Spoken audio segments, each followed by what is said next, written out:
On Tuesday this week, believe it or not, or Monday or Tuesday, I can't remember, I'm watching the Indiana Fever play, and that's Caitlin Clark's team. I'm watching them play the Atlanta Dream. That's Brittany Griner's team.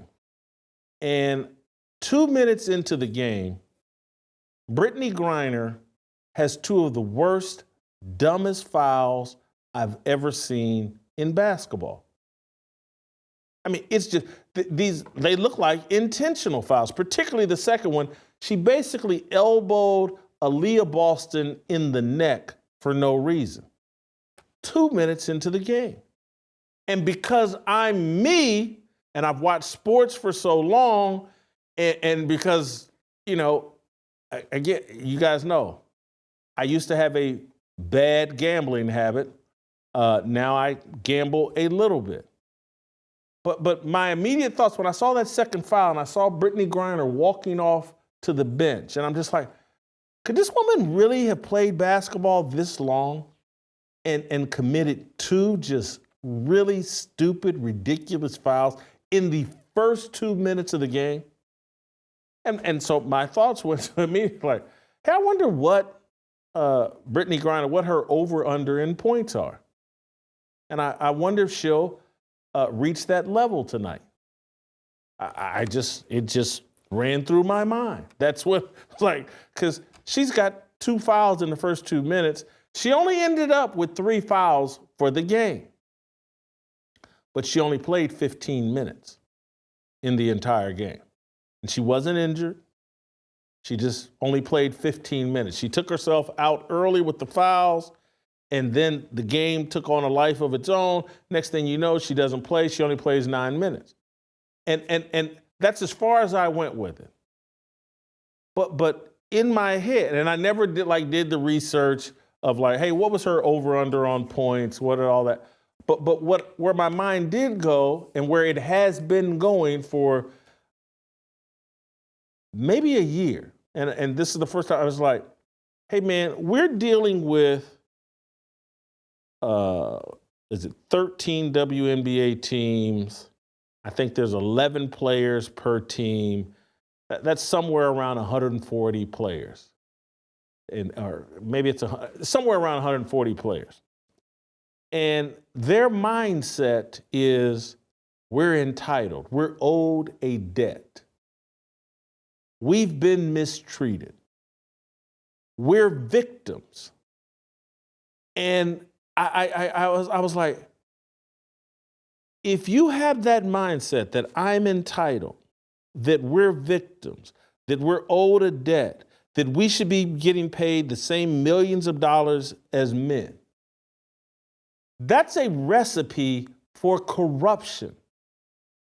And that's why the entire victimhood mentality that the media pushes is very dangerous. When you look out, and this is just part of the contributing factors, what piece of the pie this is, I don't know, but it's a piece of the pie.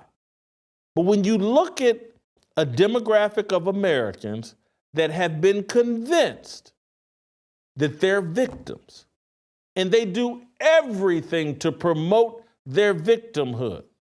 And this demographic, whether it be black people or Jewish people or whomever, that live every day trying to convince the world that they are victims. And then when there's particularly as it relates to the black demographic, there's an entitlement. I'm owed something. Give me reparations. I've been ripped off. That's a recipe for corruption. And so when you look at certain demographics and you wonder man, why are they committing such a high rate of crime? It starts with an entitled mindset that I'm owed. It's not crime in their mind. They're taking what they're owed. I've been exploited in this country. I'm owed.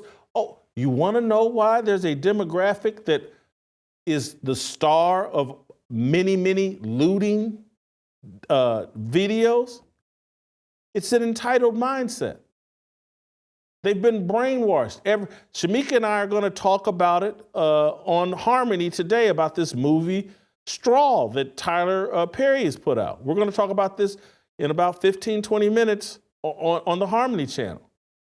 But when all the messaging to you in the media space, in television, in movies, any news show, it's all, hey, you're a victim, you're owed a debt, you need reparations, America owes you this or that.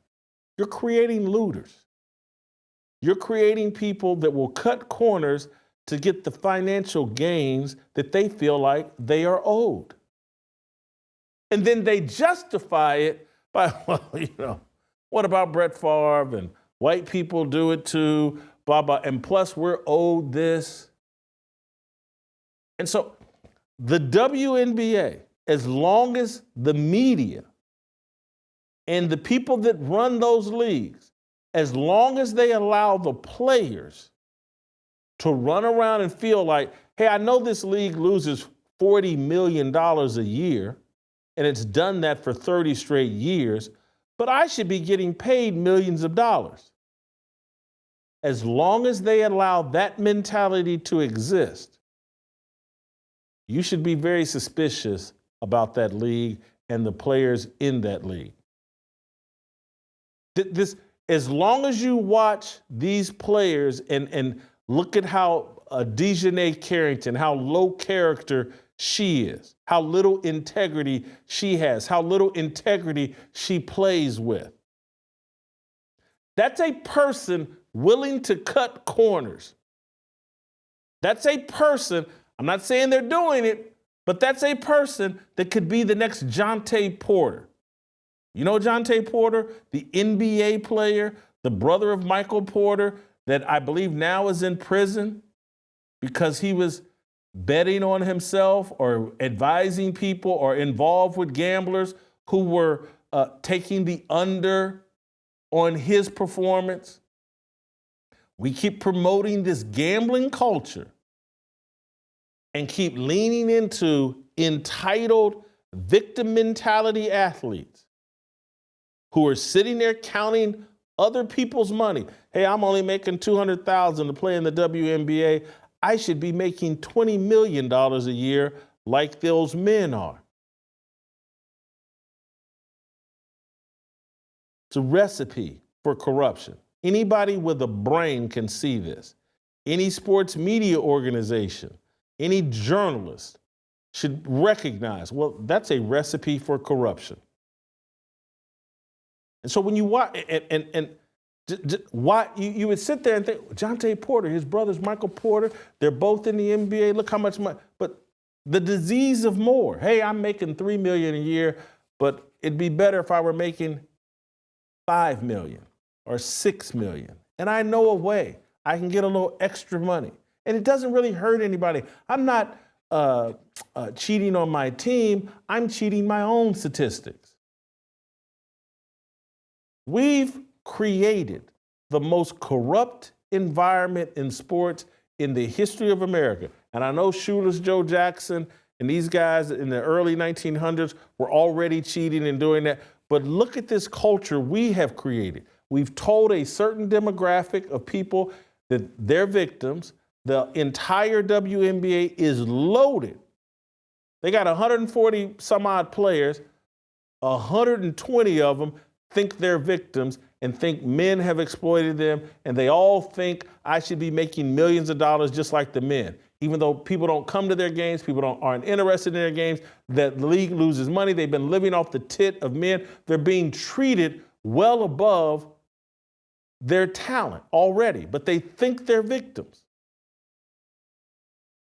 It's a recipe for insanity. Now, I'm going to bring Asia Wilson into this.